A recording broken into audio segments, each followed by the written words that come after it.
പുതുവത്സര ദിനത്തിൽ VTSന്റെ ഉപഭോക്താക്കളിൽ നിന്ന് ബമ്പർ സമ്മാനമായ മാരുതി എസ്പ്രസോ കാറും മറ്റ് നിരവധി സമ്മാനങ്ങളും സ്വന്തമാക്കുന്ന ഭാഗ്യശാലി നിങ്ങളാകാം. ഫയോ മ്യൂസിക് ഇവന്റ്സ് പ്രശസ്ത പിന്നണി ഗായിക സുറുമി വയനാടൻ ടീം നയിക്കുന്ന ഈശൽ വിരുന്നും 25 വർഷമായി തുടരുന്ന വിശ്വാസത്തിന് നന്ദി.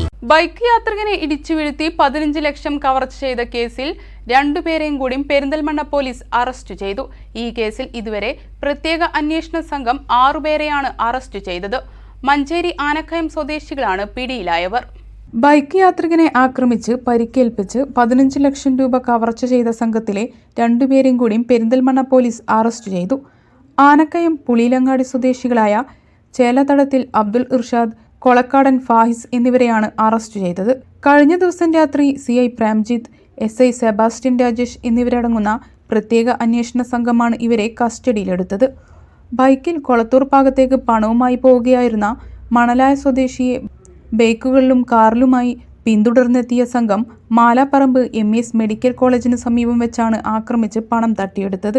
ബൈക്കുകൾ വിലങ്ങിട്ട് തട്ടിവീഴ്ത്തി മുഖത്ത് കുരുമുളക് സ്പ്രേ അടിച്ച് പരിക്കേൽപ്പിക്കുകയും യുവാവിൻ്റെ ബാഗിലുണ്ടായിരുന്ന 15 ലക്ഷത്തോളം രൂപ കവർച്ച ചെയ്തതായും പോലീസ് പറഞ്ഞു.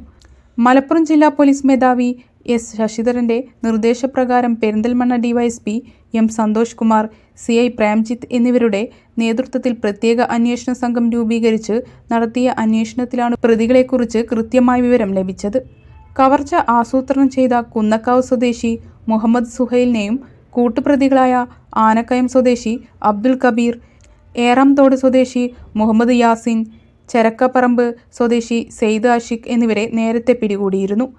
ഈ കേസിൽ പോലീസിന്റെ പിടിയിലായ അബ്ദുൽ കബീർ, മുഹമ്മദ് യാസിൻ, ഇർഷാദ്, ഫാഹിസ് എന്നിവരടങ്ങുന്ന സംഘം കവർച്ച നടത്തുന്നതിൻ്റെ തലേ ദിവസം മഞ്ചേരിയിൽ യുവാവിൻ്റെ തലയ്ക്ക് കമ്പിവടി കൊണ്ടടിച്ച് പരിക്കേൽപ്പിച്ച കേസിൽ പോലീസ് അന്വേഷിക്കുന്ന പ്രതികളാണെന്ന് പോലീസ് പറഞ്ഞു.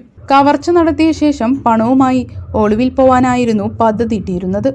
പ്രതികളെ പെരിന്തൽമണ്ണ കോടതിയിൽ ഹാജരാക്കി തെളിവെടുപ്പിനായി കസ്റ്റഡിയിൽ വാങ്ങുമെന്നും ഒളിവിൽ പോയ പ്രതികൾക്കായി ലുക്കൌട്ട് നോട്ടീസ് പുറപ്പെടുവിപ്പിക്കുമെന്നും DYSP അറിയിച്ചു.